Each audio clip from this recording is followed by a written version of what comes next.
आपको अपनी जिंदगी में जब कभी भी छोटी से छोटी या बड़ी से बड़ी कोई भी परेशानी आ जाए, तो भगवत गीता के ये 30 उपदेश उस वक्त पे आपको बहुत काम आएंगे। ये पवित्र विचार आपके लिए समझना और उसे अपने जीवन में अनुकरण करना बहुत ही आवश्यक है। और ये 30 उपदेश 30वें से शुरू होकर पहले उपदेश पे समाप्त होगी। इसलिए वीडियो को आखिर तक पूरा ध्यान से सुने ताकि आपके भी जीवन में कल्याण हो सके। गीता का 30वां उपदेश है अश्वमेव भुक्तव्यम कृतम कर्म शुभाशुभम। इसका मतलब है कि आपने कोई भी कर्म किया हो उसका फल आपको जरूर भोगना पड़ेगा। अगर आपने अच्छे कर्म किए हैं तो वो जाने अनजाने में किसी मुश्किल वक्त पे आपको वो अच्छे कर्म उस मुश्किल वक्त से बचा ही लेंगे। अगर आपने गलत कर्म किए हैं, पाप किया है, तो उसकी सजा भी आपको जरूर मिलेगी। तो इंसान कितना ही छुप कर कर्म करे, चाहे वो कितना ही चालाकी से कर्म करे, लेकिन कहते हैं ना, उस परमात्मा के ईश्वर के चारों तरफ कैमरे लगे हुए हैं। हमारे एक एक कर्म पर वो प्रकृति, वो परमात्मा अपनी दृष्टि बनाए रखते हैं। हमारे एक एक कदम का हिसाब होता है। इसे हम एक कहानी से समझाते हैं। एक गांव में 2 मित्र रहते थे। उन दोनों ने विचार किया, इस गांव में हम धन नहीं कमा पा रहे हैं। वो दोनों धन कमाने के लिए शहर चले गए। कुछ वर्ष वहां रहकर उन्होंने काफी धन कमाया। फिर सोचा कि अब हम अपने घर वापस चलते हैं, और हमने अच्छा खासा धन कमा लिया है। उस समय पे यातायात की इतनी सुविधाएं नहीं होती थीं। वो अपने बैलों पर ही यात्रा कर रहे थे। चलते चलते मार्ग में रात हो गए, तो उन्होंने विचार किया कि आज रात हम यहीं विश्राम करते हैं। एक मित्र ने कहा कि मैं यहां पर रहकर धन की रक्षा करता हूं, तुम बाजार जाकर भोजन की व्यवस्था कर लो। जब वो मित्र बाजार गया तो उसके मन में पाप आ गया। उसने सोचा कि इतना पैसा हमने कमा लिया है, अगर मैं इसको यही जंगल में मार दूं तो सारा पैसा मेरा हो जाएगा, नहीं तो मुझे इसका आधा धन इसको देना पड़ेगा। मन में ये खोट आने पर उसने अपने मित्र के खाने में जहर मिला दिया, और जब वो खाना लेकर के अपने मित्र के पास गया, उसका मित्र वो जहर वाला खाना खाकर वहीं पर उसकी मृत्यु हो गई। वो व्यक्ति सारा धन लेकर के अपने घर वापस आ गया। फिर उसके घर में पुत्र ने जन्म लिया। जब उसका बेटा पैदा हुआ तो वो बहुत ही बीमार रहता था। उसने अपने जीवन में जो कुछ भी धन कमाया था, उसका वो सारा धन अपने बेटे के इलाज में ही खत्म हो गया। बेटा बड़ा होता गया और इसका धन नष्ट होता गया।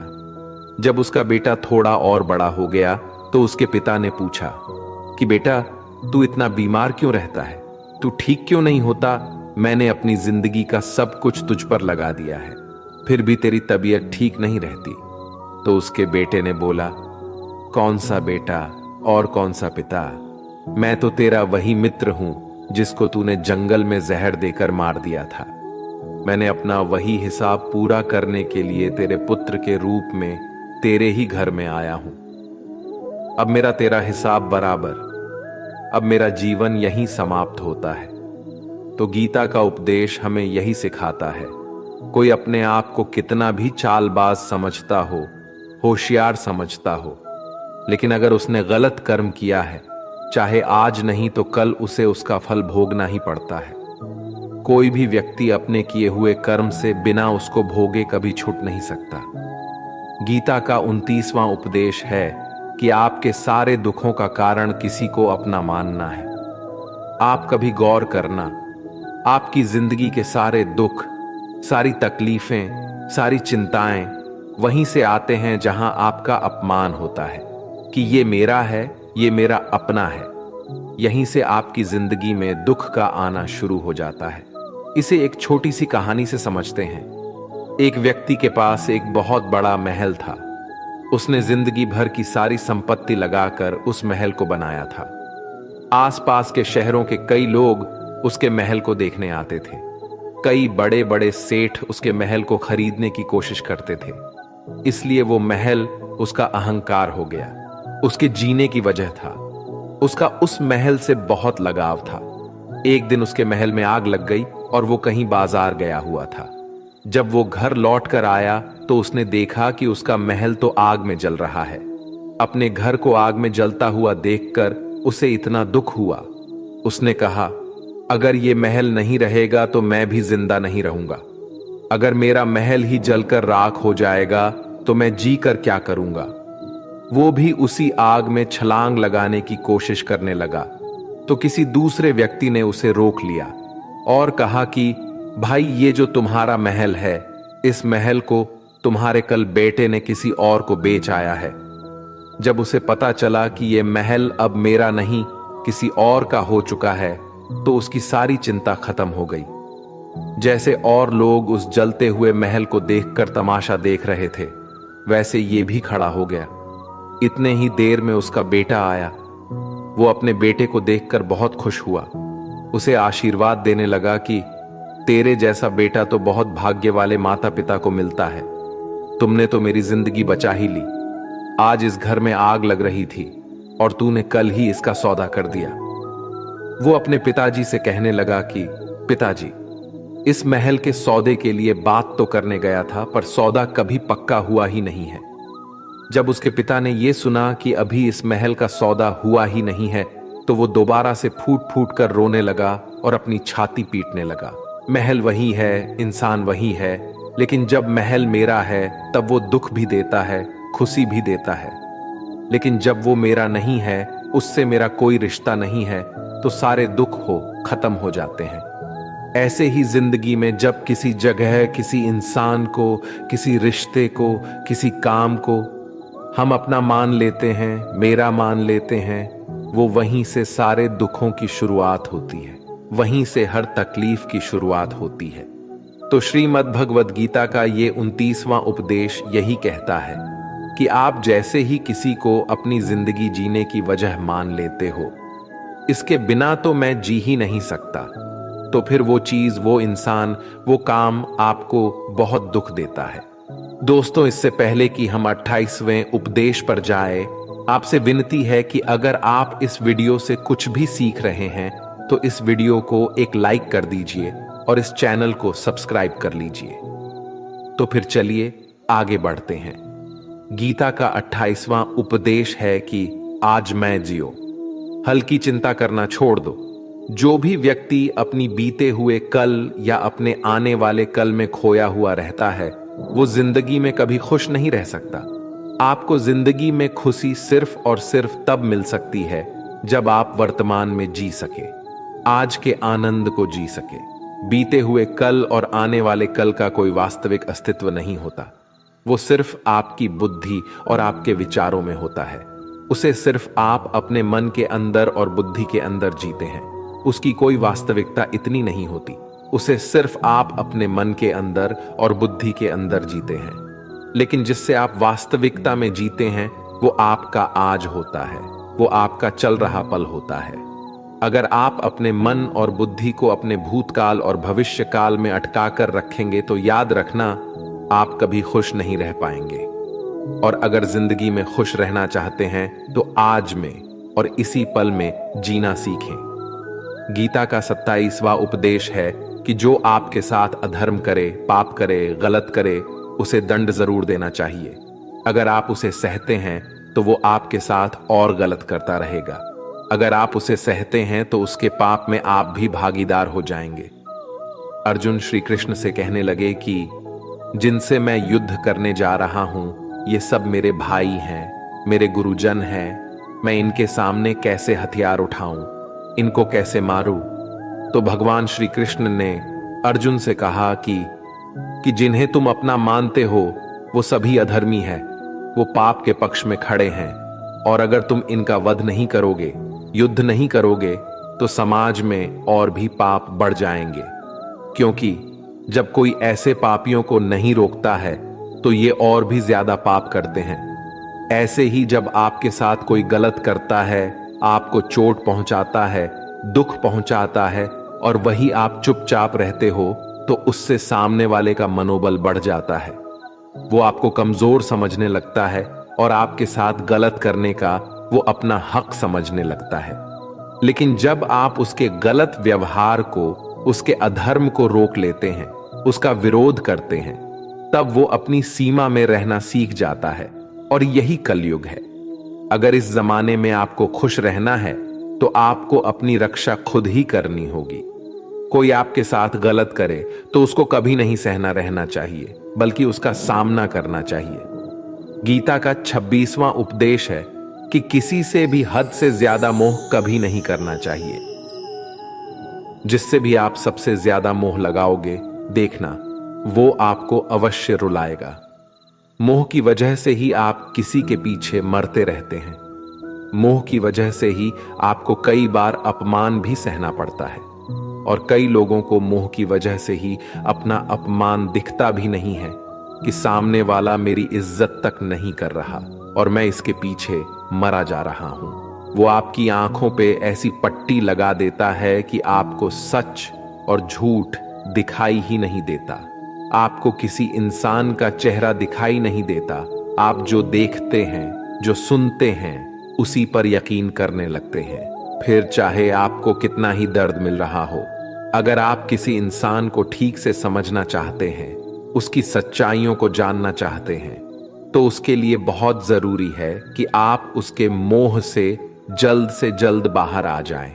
आपका मोह आपको दुख देता है। जिस दिन मोह खत्म, उस दिन आपको किसी भी रिश्ते से कोई दुख नहीं मिल सकता, क्योंकि आपको फिर कोई फर्क ही नहीं पड़ेगा। गीता का 25वां उपदेश यह है कि आप वो मत करो जो सभी करते हैं, बल्कि वो करो जो आपके लिए सही है। स्वधर्मम निधनम श्रेय भारत धर्मो भयावह। श्री कृष्ण ने अर्जुन से कहा कि एक जो तेरा कर्तव्य है, जो तेरे लिए सही है, जो तुझे करना चाहिए वो कर तू। कभी भी वो काम मत कर जो दुनिया कर रही है। क्योंकि अर्जुन श्री कृष्ण से कहने लगा कि ऐसे भयंकर युद्ध में पढ़ने से अच्छा है कि मैं सन्यासी बन जाऊं। तो श्री कृष्ण ने अर्जुन से कहा कि सन्यासी बनना तेरा कर्म नहीं है, तेरा धर्म नहीं है, क्षत्रिय है तू। कर्म और तेरा धर्म यही है कि तू अधर्म का नाश कर, धर्म की रक्षा कर। ऐसे ही हर इंसान का एक अलग कर्तव्य होता है, एक अलग ही मार्ग होता है। तो कभी भी उस मार्ग पर मत जाना जहां सारी भीड़ जा रही हो।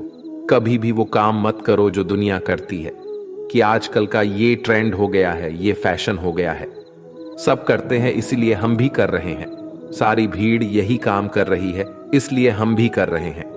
अगर आप वो करोगे जो भीड़ कर रही है, तो आप भी उसी भीड़ में कहीं खो जाओगे। लेकिन वही अगर आप वो करोगे जो आपके लिए सही है, जो आपकी प्रतिभा है, तो दुनिया की सारी भीड़ में भी आप सबसे अलग नजर आओगे। गीता का 24वां उपदेश है कि जिंदगी में धोखा अपने ही देते हैं, क्योंकि उनको आपकी कमजोरियों का पता होता है। बाहर वाला आपको धोखा नहीं दे सकता, क्योंकि उसको आपके बारे में पता ही नहीं है कि आपको चोट कहां पहुंचानी है। लेकिन जो आपका अपना है, आपका खास है, उसे बहुत गहराइयों से पता होता है कि इसकी कमजोरी क्या है। ऐसा क्या करें जिससे इसको दर्द पहुंचाया जा सके, जिससे इसको हम नीचा दिखा सकते हैं, इसको चोट पहुंचा सकते हैं। ये कलयुग है, इसमें बाहर वालों से नहीं, जो हमारे अपने हैं ना, उनसे ही सावधान रहना होता है। महाभारत का युद्ध दो अलग अलग राज्यों में नहीं हुआ था, बल्कि एक ही परिवार के भाइयों में हुआ था। सभी आपस में एक ही वंश के लोग थे। कितनी बार दुर्योधन ने जहर देकर भीम को मारना चाहा। न जाने कितनी बार दुर्योधन ने पांडवों को जान से मारने की कोशिश की।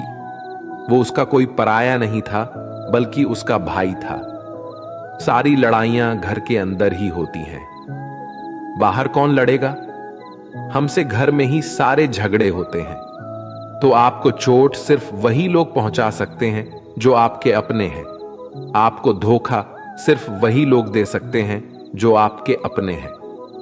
गीता का 23वां उपदेश है, जो इंसान अपनी रक्षा खुद नहीं कर सकता, उसकी रक्षा भगवान भी नहीं कर सकते। श्री कृष्ण अर्जुन से कहते हैं कि तस्मात् सर्वेषु कालेषु माम नुस्मर युध्य च, यानी कि हे अर्जुन, तू हर काल में मेरा स्मरण करते रहना और युद्ध भी करते रहना। तो अर्जुन ने श्री कृष्ण से पूछा कि ये युद्ध तो कुछ ही दिनों में समाप्त हो जाएगा, लेकिन आप कह रहे हैं कि तू हमेशा मेरा स्मरण करते रहना और युद्ध करते रहना। हमेशा युद्ध करने का क्या मतलब है? तो श्री कृष्ण ने अर्जुन से कहा कि ये जिंदगी ही रणभूमि है। इस जीवन में सुख दुख आते ही रहेंगे और तुझे उनका डट के मुकाबला करना है। श्री कृष्ण ने यह नहीं कहा कि तू चुप करके बैठ जाना और मैं लड़ाई करूंगा। बहुत गहराई है गीता के ज्ञान में। हमारे जीवन की डोर भी संभाल के ईश्वर बैठे हुए हैं, लेकिन युद्ध हमें ही करना है। ईश्वर को याद करना है कि हे ईश्वर, मुझे शक्ति देना, मुझे समझ देना, मुझे बुद्धि देना, ताकि मैं अपनी जिंदगी की सारी लड़ाइयां जीत सकूं, मैं जिंदगी में सही मार्ग पर चल सकूं। लेकिन आपको अपनी लड़ाई खुद ही लड़नी पड़ती है। जो लोग ये कहते हैं कि हम कुछ नहीं करेंगे, सभी ईश्वर करेंगे, तो कहते हैं कि आलसी इंसान को देखकर तो भगवान भी घबरा जाता है। ये कुछ नहीं करेगा। भगवान ने बुद्धि दी है, समझ दी है। ईश्वर आपको प्रेरणा देते हैं, शक्ति देते हैं, लेकिन आपको अपनी रक्षा स्वयं ही करनी पड़ेगी। गीता का 22वां उपदेश है कि कोई भी ऐसी गंदी आदत खुद को मत लगने देना जो आपकी जिंदगी को बर्बाद कर दे। कहीं ना कहीं महाभारत का ये युद्ध एक जुआ की आदत की वजह से ही शुरू हुआ था। सारा खेल वहीं से शुरू हुआ था। एक ऐसी जुआ की लत जहां युधिष्ठिर ने अपने भाइयों को दांव पर लगा दिया, अपनी पत्नी को दांव पर लगा दिया, ऐसा जितने का नशा की अपना सब कुछ गंवा दिया।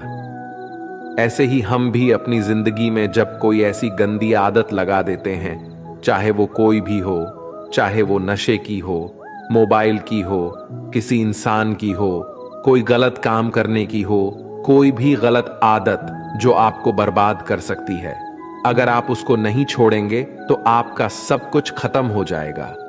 इससे पहले कि आपकी आदत आपको खत्म कर दे, आप अपनी गलत आदतों को खत्म कर दीजिए। गीता का 21वां उपदेश यह है कि आलसी इंसान कभी कुछ हासिल नहीं कर सकता।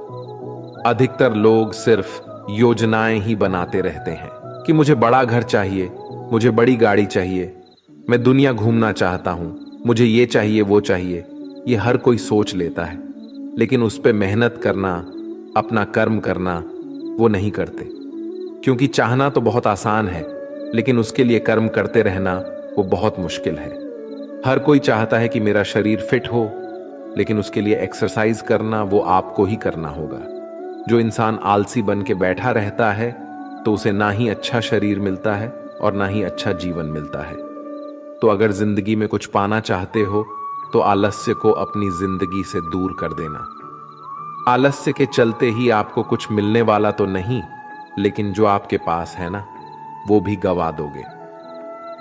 गीता का 20वां उपदेश ये है कि जिंदगी में अगर खुशी चाहते हो तो मन की गुलामी को त्याग कर दो। कई लोग कहते हैं कि हम करना तो बहुत कुछ चाहते हैं, लेकिन कुछ कर ही नहीं पाते। पता भी सब कुछ है कि क्या करने से हमारी जिंदगी बेहतर हो सकती है, क्या चीज है जो हमको नुकसान पहुंचा रही है, लेकिन फिर भी कुछ कर नहीं पाते। समझते सब कुछ है, लेकिन समझकर भी, चाहकर भी कुछ कर ही नहीं पाते। वो इसलिए होता है क्योंकि आप अपने मन के गुलाम बन चुके हो। लोग तो अपनी जीभ का भी स्वाद तक नहीं छोड़ पाते। फिर कहते हैं कि हम पतले नहीं हो पाते, फिट नहीं हो पाते, सक्सेस नहीं मिल रही है, क्योंकि जो आपको करना चाहिए आप वो करते ही नहीं हैं। आपका मन सब कुछ समझकर भी आपको वो करने ही नहीं देता। इसलिए जिंदगी में अगर आगे बढ़ना है तो अपने मन के अनुसार चलना छोड़ दो। जो आपके ये सही है वो ही आपको करना चाहिए। गीता का 19वां उपदेश यह है कि जो आपका है वो आपको मिल के ही रहेगा, और जो नहीं मिला है उसके लिए रोना छोड़ दो। आप जिसके लिए जितना रोगे वो चीज आपसे उतना ही दूर चली जाएगी, और जो चीज आपकी सच में है वो कहीं ना कहीं से आपके पास जरूर पहुंच जाएगी। इसलिए जो आपको जिंदगी में हासिल नहीं हो रहा है, हासिल नहीं हुआ है, उसका पछतावा करना, उसके लिए रोना आपको बिल्कुल बंद कर देना चाहिए। गीता का 18 उपदेश ये है, आप संसार में जितना प्रेम लगाओगे उतना ही जीवन में दुख और पीड़ा का अनुभव करोगे। गीता का 17वां उपदेश यह है कि जिस इंसान को बात बात पर क्रोध आता है, सुख और शांति उसके जीवन में कभी नहीं आ सकते, क्योंकि जो इंसान बहुत ज्यादा क्रोधी होता है उसके सारे मित्र उसे छोड़कर चले जाते हैं। वो अपने मन में भी दर्द में ही जीता रहता है, तकलीफों में जीता है। ज्यादा गुस्सा करके या ज्यादा क्रोध करके जो भी आपके पास है ना, वो आप उसे खो दोगे, और ऐसे इंसान को शांति कभी नहीं मिलने वाली है। इसलिए अपनी जिंदगी में शांति अगर चाहते हो तो बात बात पर गुस्सा करना छोड़ देना चाहिए। गीता का 16वां उपदेश है कि चाहे आप किसी की मदद करें या ना करें, लेकिन जानबूझकर कभी किसी का दिल नहीं दुखाना चाहिए, क्योंकि जब आपकी वजह से किसी का दिल दुखता है ना, तो याद रखना आपको भी वही दर्द एक दिन जरूर मिलेगा। लेकिन जब आप किसी का दिल दुखाते हैं तो आपको भले पता ना चलता हो, लेकिन जब कोई भी आपका दिल दुखाता है तब आपको समझ में आ जाता है कि दिल पर चोट लगने की वजह से कितना दर्द होता है। इसलिए चाहे आप किसी की मदद करो या ना करो, लेकिन किसी का दिल कभी भी नहीं दिखाना चाहिए। गीता का 15वां उपदेश यह है कि जो मुश्किल वक्त में, जो दुख के समय में आपका साथ दे, सिर्फ वही आपका अपना है। बाकी सब अपनेपन का नाटक करने वाले बहुत लोग होते हैं, बड़ी बड़ी बातें करने वाले बहुत लोग होते हैं कि हम आपसे बहुत प्रेम करते हैं, कोई भी दुख हो, कोई भी तकलीफ हो, हमें याद कर लेना। लोग दुख उठाने की बात करते हैं, लोग आने जाने की बात करते हैं, हाथ मिलाना तो ठीक से नहीं जानते और दिल मिलाने की बात करते हैं। जब सच में आपकी जिंदगी में तकलीफ आएगी ना, तब आपको समझ में आ जाएगा कि आपका साथ देने के लिए कौन खड़ा है और कौन भाग गया, क्योंकि उस समय पे सारे लोग भाग जाते हैं, क्योंकि लोगों को पता होता है कि ये व्यक्ति हमारे पास आया तो हमसे मदद ही मांगेगा और वो हमें कुछ दे नहीं पाएगा। लोग आपसे सिर्फ तभी रिश्ता रखते हैं जब आप उन्हें कुछ दे सकते हैं और आपसे उन्हें कुछ फायदा हो सकता है। लेकिन जब लोगों को ये पता चल जाता है, ये समझ में आ जाता है कि उनको आपसे कोई फायदा नहीं होने वाला, बल्कि उनको तो आपकी मदद करनी पड़ेगी, तो वो आपको दूर से ही देखकर भाग जाते हैं। इसलिए जो आपके मुश्किल वक्त में आपके साथ खड़ा हो, सिर्फ वही आपका अपना होता है। बाकी इस दुनिया में सब पराये होते हैं, क्योंकि सिर्फ अपना अपना कह देने से कोई अपना नहीं हो जाता। गीता का 14वां उपदेश है कि जो भी होता है अच्छे के लिए होता है, और जो हो रहा है वो भी अच्छे के लिए ही हो रहा है, और जो आने वाले भविष्य में होगा वो भी अच्छे के लिए ही होगा। वैसे ये बहुत गहरी बात है। कुछ चीजें जिंदगी में ऐसी होती है जो हमें लगता है कि मेरे साथ ही ऐसा क्यों हुआ, मेरे साथ ही होना था ये सब, लेकिन जब वो वक्त गुजर जाता है, एक दिन हमको समझ आ जाता है कि अगर हमारे साथ ये सब नहीं होता तो आज हम इस मुकाम पर नहीं होते। अगर मेरे साथ ये सब नहीं होता तो शायद हमारी जिंदगी और भी बर्बाद हो सकती थी। इसलिए अगर हमें ये समझ में आ जाए कि जिंदगी में जो कुछ भी हो रहा है वो सब अच्छे के लिए ही हो रहा है, तो जीवन में हमेशा खुश रहेंगे। गीता का 13वां उपदेश है कि हर काम को समझदारी से करना ही योग होता है। योगः कर्मसु कौशलम। कई लोग काम तो करते हैं लेकिन उन्हें हासिल कुछ नहीं होता। बहुत लोग कहते हैं कि हम तो मेहनत बहुत करते हैं, तब भी जिंदगी में सफलता हासिल नहीं हो रही है। लेकिन सच्चाई यह है कि बहुत कुछ करने से, बहुत मेहनत करने से आपको सफलता नहीं मिलेगी, लेकिन सही तरीके से, सही समझ के साथ काम करने से आपको जिंदगी में सफलता अवश्य मिलेगी। गीता का 12वां उपदेश है कि कभी भी किसी भी चीज की अति नहीं करनी चाहिए। कोई भी चीज हद से ज्यादा नहीं करना चाहिए। किसी से प्रेम भी हद से ज्यादा मत करना, किसी से नफरत भी हद से ज्यादा नहीं करना। हद से ज्यादा मीठा भी खराब हो जाता है, हद से ज्यादा कड़वा भी खराब हो जाता है, हद से ज्यादा आराम भी आपको बीमार कर सकता है, हद से ज्यादा खाना भी आपको बीमार कर देगा, हद से ज्यादा भूखा रहना भी आपको नुकसान ही पहुंचाएगा। और हद से ज्यादा जागना भी आपको बहुत ज्यादा नुकसान पहुंचाएगा। इसलिए जीवन को संतुलन के साथ जीना चाहिए। जैसे ही आप संतुलन को खो देते हैं, वैसे ही आपके जीवन में कोई ना कोई छोटी या बड़ी दुर्घटना हो जाती है। गीता का 11वां उपदेश है कि जिसे आप सबसे ज्यादा महत्व दोगे, वो आपको कभी महत्व नहीं देंगे। आपने कभी गौर किया है कि आपका अपमान कौन लोग करते हैं कि आप जिसे सबसे ज्यादा, हद से ज्यादा महत्व देते हैं? दूसरों की इज्जत करना अच्छी बात है, पर दूसरों की अगर बहुत ज्यादा इज्जत करेंगे, उनकी नजर में आपकी इज्जत खत्म हो जाती है। इसलिए किसी को भी कभी भी अपना सब कुछ नहीं बनाना चाहिए कि तुम ही मेरे सब कुछ हो। जैसे ही आप किसी को अपना सब कुछ बना लेते हैं, तो आप उसके लिए कुछ भी नहीं रह जाते। इसलिए लोगों को इज्जत उतना ही देना चाहिए जितना वो हजम कर सके। हद से ज्यादा इज्जत देना आपकी ही बेइज्जती करवा सकता है। गीता का 10वां उपदेश है जिसके साथ सत्य और ईश्वर की शक्ति है। चाहे सारी दुनिया उसके खिलाफ ही क्यों ना हो जाए, लेकिन अंत में जीत उसी की होती है। श्रीमद् भगवद गीता में कुल 700 श्लोक है और 18 अध्याय हैं। गीता का आखिरी श्लोक है, यत्र योगेश्वरः कृष्णो यत्र पार्थो धनुर्धरः तत्र सिरिरः विजय और भूति विधवाणी फिर मतिर्ममः। धृतराष्ट्र बार बार संजय से पूछता था कि बताओ, युद्ध में कौन जीत रहा है, कौन हार रहा है, क्योंकि उसे विश्वास था कि भीष्म पितामह मेरे पक्ष में है, गुरु द्रोणाचार्य मेरे पक्ष में है और यहां तक कि कर्ण भी मेरे पक्ष में है, तो भला हमें कौन हरा सकता है। लेकिन संजय ने धृतराष्ट्र को कहा कि जहां ईश्वर है वहीं पर सकते हैं और हमेशा वहीं जीत होती है। चाहे आपके पास कितनी भी शक्ति क्यों ना हो, लेकिन सत्य और ईश्वर जिसके लिए खड़े हो जाए, उसे दुनिया में कोई भी नहीं हरा सकता। गीता का 9वां उपदेश है कि किसी पर भी आंखें बंद करके भरोसा नहीं करना चाहिए। जैसे महाभारत की कथा में दुर्योधन ने कितनी बार षड्यंत्र करके पांडवों को मारने की कोशिश की, आग में जलाने की कोशिश की, पर वो धर्म पर चलने वाले लोग बार बार उसकी बातों में आ गए।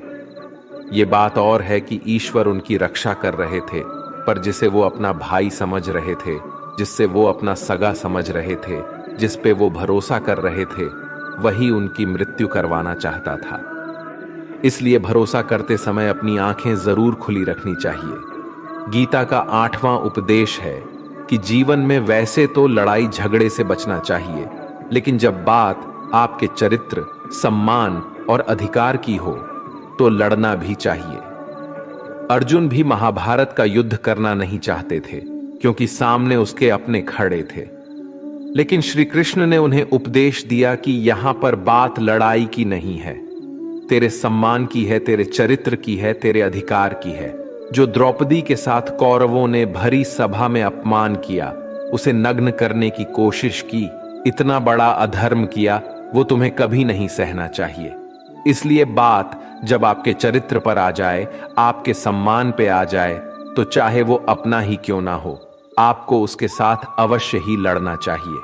गीता का 7वां उपदेश है कि चाहे कितना भी बुरा वक्त आ जाए, लेकिन जो इंसान जिंदगी में कभी हिम्मत नहीं हारता, वो सब कुछ हासिल कर सकता है। जब पांडव लोग जुए में सब कुछ हार गए, उनको 12 साल के लिए वनवास मिला और 1 साल के लिए अज्ञातवास। वो भिक्षा मांग के अपनी जिंदगी को पालते थे, भयानक जानवरों के बीच जंगलों में भटकते रहते थे। लेकिन इतना मुश्किल वक्त झेलने के बाद भी आखिर में विजय उन्हीं की हुई, क्योंकि उन्होंने अपने अंदर कभी हिम्मत नहीं खोई। ऐसे ही आपकी जिंदगी में कितना ही मुश्किल वक्त क्यों ना आ जाए, लेकिन आपके अंदर अगर हिम्मत है तो जीत आपकी अवश्य होगी। गीता का 6ठा उपदेश है कि जो किसी और का है, उस पर कभी अधिकार अपना नहीं जमाना चाहिए, कभी कब्जा नहीं करना चाहिए। जब शकुनी ने षड्यंत्र करके पांडवों को हस्तिनापुर से अलग करवा दिया, एक राज्य दे दिया जहां की भूमि भी बंजर थी, जहां और कुछ नहीं हो सकता था, लेकिन पांडवों ने उस शहर को इतना सुंदर बना दिया, इतना वैभवशाली बना दिया कि हस्तिनापुर भी उसके आगे फीका लगने लगा और उसके वैभव को और सुख को देखकर दुर्योधन अंदर ही अंदर जलता था और इसलिए उसने कई षड्यंत्र करके उनका वो खांडव प्रस्थ भी उनसे छीन लिया। जो चीज उनकी नहीं थी उस पर भी कब्जा किया। तो उसका आखिर में परिणाम यही हुआ कि जो चीज उनके पास थी वो भी उसके पास नहीं रही, उसे गंवाना पड़ गया। इसीलिए जो आपका नहीं है कभी उस पर अधिकार नहीं जमाना चाहिए। गीता का 5वां उपदेश है कि वो इंसान जिंदगी में सफल माना जाएगा जो अंदर से हमेशा खुश रहता है। बाहर से तो सभी खुश दिखाई देते हैं, लेकिन अंदर से इंसान अशांति से भरा रहता है। बहुत पैसा कमा लिया, कामयाबी हासिल कर ली, लेकिन वो कामयाबी असली नहीं। असली कामयाबी तब मानी जाएगी जब आपका मन खुश रहता हो।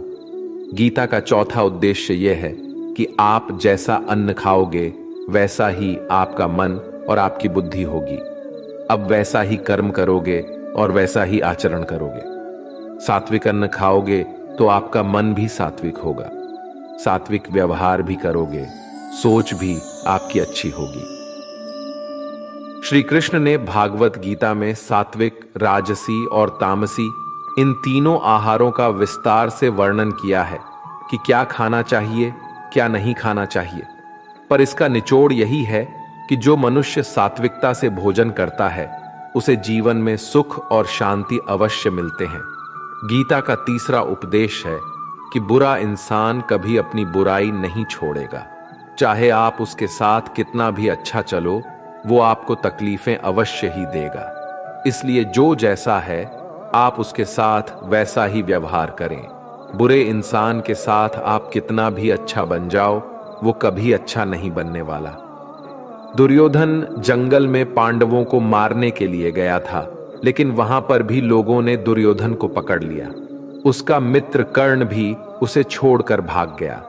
वो भील दुर्योधन को मार देना चाहते थे, लेकिन युधिष्ठिर अपने भाई की रक्षा करने के लिए वहां पहुंच गया और उसके जीवन की रक्षा की। लेकिन उसके बाद क्या हुआ? वो हमेशा पांडवों को नुकसान ही करता रहा। इसलिए अगर कोई इंसान बुरा है, उसके साथ आप ज्यादा अच्छा बनने की कोशिश ना करो।